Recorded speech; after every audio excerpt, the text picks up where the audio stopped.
분리시킨 거예요. 그래서 생계급여도 주고 주거급여를 따로 지원해 주는 거예요. 따로. 그래서 시험에는 이런 금액까지는 안 나와요.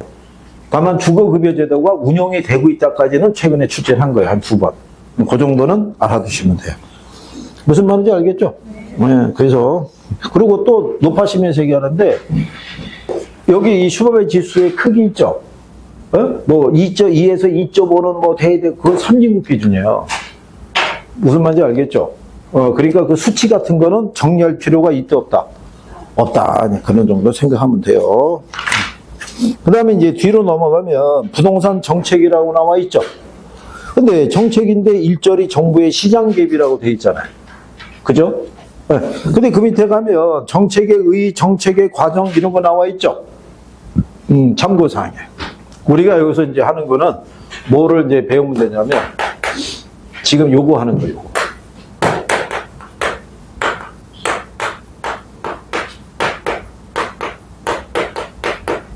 근데 이거는 여러분들이 생각해 보더라도 앞에서 부동산 특성 배우셨죠? 부동성, 부증성 뭐 이런 걸 배웠잖아요. 우리 인간의 힘으로는 위치도 이동이 안 되고 양도 마음대로 못 늘려요. 그러다 보니까 시장이 무슨 시장이 된 거예요? 불안전 경쟁 시장이 되는 거예요. 그러면 시장 안에서는 그 문제가 해소가 돼야 안 돼요. 안 되니까 누가? 정부가 개입할 수밖에 없는 거예요. 그래서 시장론 배우고 그 다음에 정책론을 배우시는 거예요. 그죠? 네. 정부가 개입하지 않으면 시장에서는 인위적인 자원 배분을 기대하기는 어렵다고 봐야 돼요. 그죠? 그럼 거기 가면 정부의 시장 개입 이유라고 나오죠.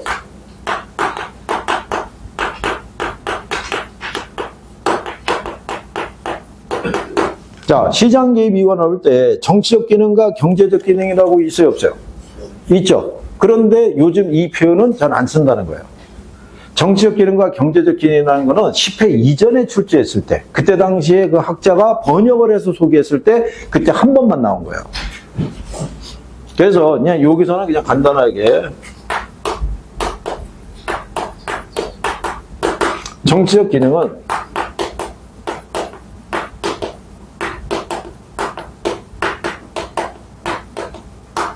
사회적 목표를 달성하기 위해서 들어온다고 얘기를 하는 거예요. 그러면 이 사회적 목표라는 게 뭐냐면 형평성도 있을 수 있고요. 효율성도 있을 수가 있고 그 다음에 선거 공약 아시죠? 그걸 이행하기 위해서 들어온다는 거예요. 그죠? 정치적인 차원에서. 그래서 왜 여러분들이 대선 같은 거 보게 되면 대선 후보자들이 내 재임 기간에 공공임대주택을 몇만 호를 공급하겠습니다. 뭐 이런 식의 공약을 내세울 거 아니에요. 그 이행해서 들어온 거 왜? 공공임대주택의 혜택이라는 거는 시장을 통해서는 제공이 안 돼요. 누가 개입해야지만 되는 거예요. 정부가 개입해야지만 가능한 거예요. 그죠? 그래서 이거 있고. 그 다음에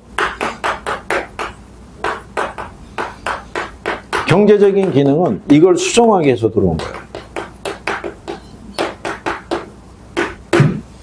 자, 시장이 실패가 발생했을 때 시장기구를 통해서는 해소가 안 되는 거예요. 그러니까 누가 들어가겠어요?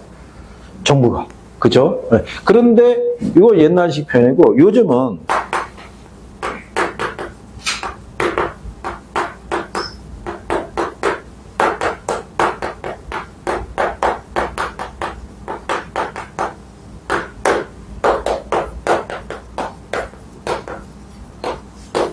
이런 식의 표현으로 나와요. 형평성을 증진시키기 위해서 시장 실패를 수정하기 위해서 시장을 안정시키기 위해서 정부는 개입한다. 그러니까 이거는 오래전에 번역한 거고 이게 그래도 한 2000년대 들어서 번역이 됐을 때 근데 최근에 출제 표준이 이렇게 나오는 거예요.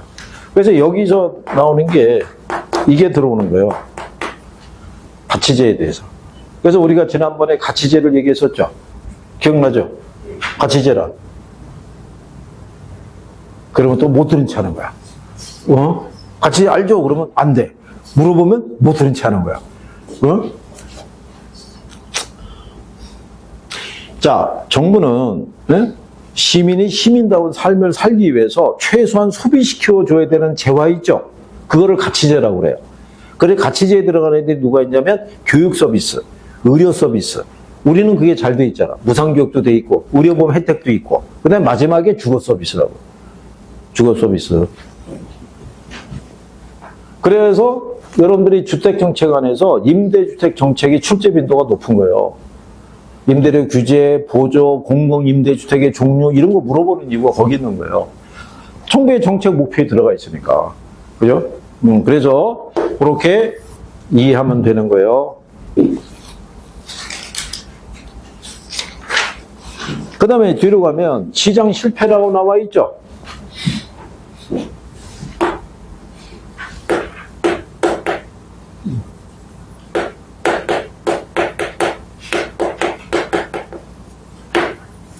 자, 시장 실패라고 얘기하는 것은, 그죠?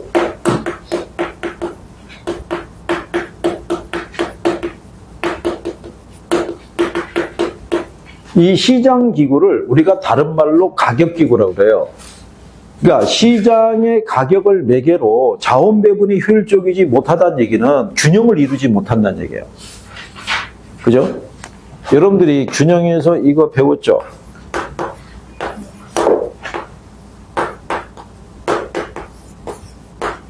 이 상태에서 만약에 가격이 오르죠.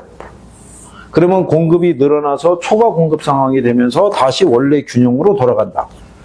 가격이 하락하게 되면 초과 수요 상태가 발생해서 수요자 경쟁에서 다시 원래 상태로. 그래서 항상 이 가격을 유지한다고 얘기한 거예요. 이 가격을 매개로 생산과 소비가 균형을 이룬다고 얘기한 건데, 시장이 실패가 발생한다는 얘기는 이 가격이 변한다고 해서 양이 조절이 안 되는 거예요. 시장의 수요와 공급은 항상 이 가격을 따라서 움직이는 거예요. 그러면 가만히 생각해 보세요. 이 가격을 가지고 이 가격을 지불할 능력이 없는 사람들은 못 들어오는 거예요. 또 이 가격을 받아서 이윤을 낼 수 없는 업종은 또 못 들어오는 거예요. 그럼 시장기를 통해서 초과 수요가 발생하면 그 상태로, 초과 공급이 발생하면 그냥 그 상태가 될 수밖에 없다는 얘기예요. 조절이 안 된단 말이에요. 그거를 우리는 뭐라 그런다? 시장이 실패라는 거예요. 그래서 거기 여러분들이 시장 실패에 거기에 보게 되면 시장이 자원 배분을 효율적으로 하지 못하는 상황을 말한다 이렇게 했잖아요. 즉 시장이 가격 기구에 의한 자동 조절 기능이 원활하지 못해서 수급 조절의 실패 등 자원 배분이 적절하지 못해서 적정하지 못한 불균형 상태에 있는 경우를 얘기한다라고 얘기하는 거예요. 그걸 우리가 이제 시장 실패라고 얘기를 해요. 그래서 여기서는 시장 실패를 가져다 주는 원인이 있죠. 원인. 원인을 우리가 정리해야 되는데 우리가 이렇게 얘기해 줬던 거예요.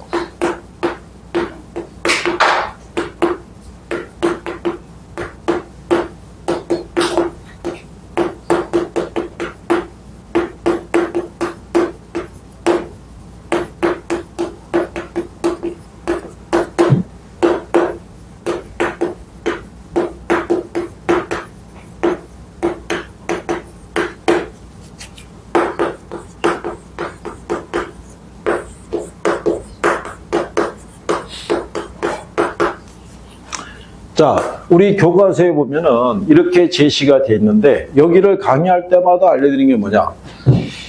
자, 여기 불안전 경쟁, 금융 경제, 정부의 비대 하얀색으로 쓴 애들 있죠. 얘네들이 등장할 때는 제목을 물어볼 때만 들어와요.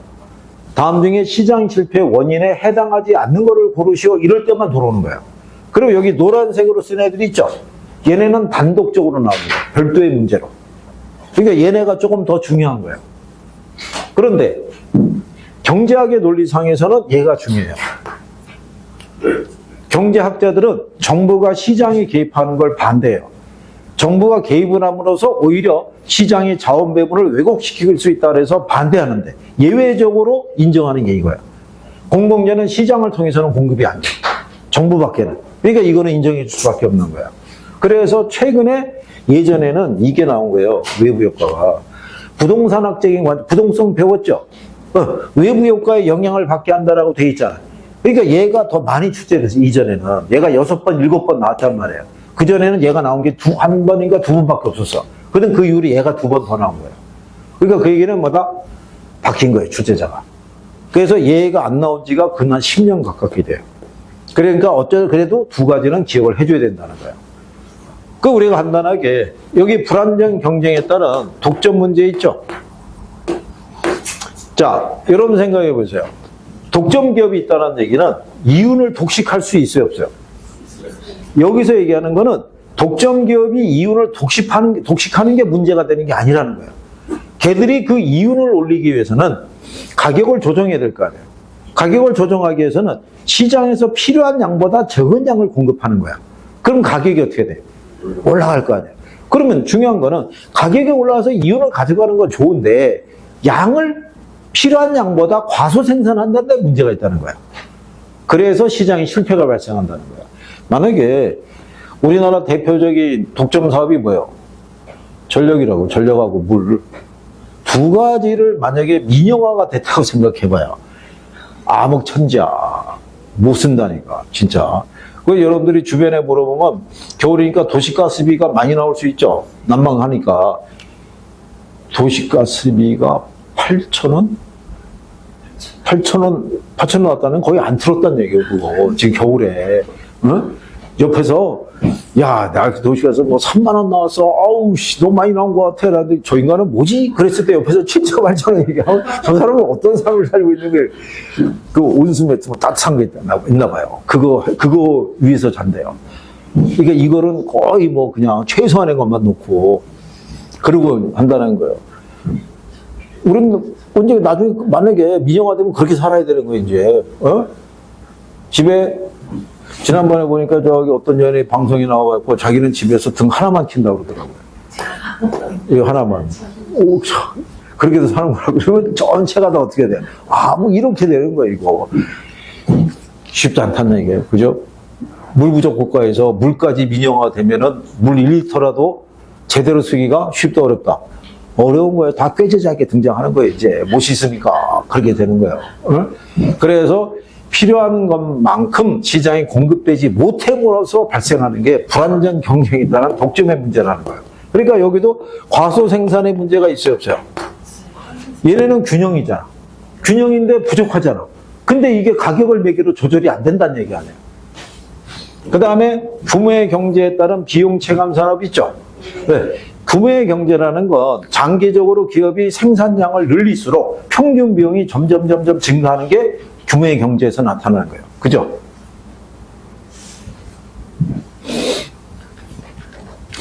우리가 그 경제 관련 기사를 보면 H기업이 제2공장을 건립을 함으로써 규모의 경제를 구축했다고 그래요. 규모의 경제라는 건 기업이 장기적으로 생산량을 늘릴수록 이게 감소된 걸 얘기를 해요. 평균 비용이 감소되는 거. 그 평균 비용이 뭐냐면 간단하게 단위당 생산 원가예요. 생산량을 늘리면 늘릴수록 단위당 생산 원가를 줄일 수 있다. 이런 얘기인 거예요. 이게